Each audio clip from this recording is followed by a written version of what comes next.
قل لمن ما فی السماوات والارض قل للہ، ان سے پوچھئے کس کا ہے جو کچھ کو ہے آسمان اور زمین میں، پھر کہہ دیجئے اللہ کا ہے۔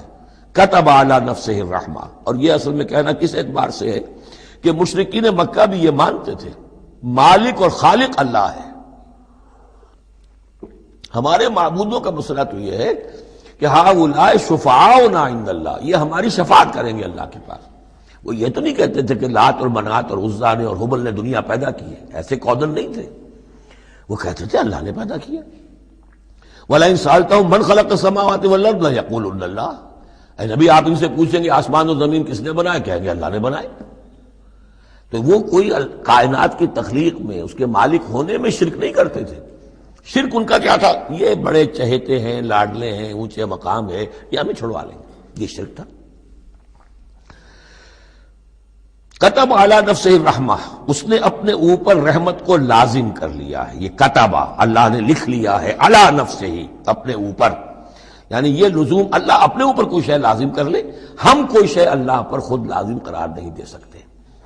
کتب علی نفسہ الرحمہ لیجمعنکم الی یوم القیامۃ لا ریب فیہ، وہ لازماً جمع کرے گا تمہیں قیامت کے دن کہ جس میں کوئی شک نہیں ہے۔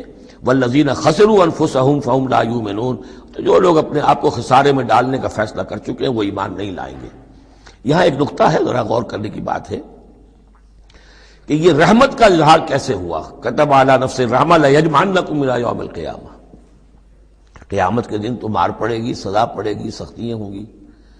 اہل ایمان کے لیے یہ رحمت کا ظہور ہوگا۔ یہاں رخ ہے اہل ایمان کے لیے، انبیاء و رسل کے لیے، صدیقین اور شہداء کے لیے، صالحین کے لیے۔ تم جو کچھ جھیل رہے ہو، جو مصیبتیں برداشت کر رہے ہو، جو اس وقت تمہیں تنگی ہو رہی ہے، تمہارے لیے اللہ تعالیٰ کی رحمت کا وہ وقت آ کر رہے گا، تمہاری ان ساری خدمات کا بھرپور صلہ ملے گا، تمہاری ان ساری سرفروشیوں کے لیے اللہ تعالیٰ کی طرف سے قدر افزائی کا اعلان ہوگا۔ کتب علی نفسہ الرحمہ لیجمعنکم الی یوم القیامہ۔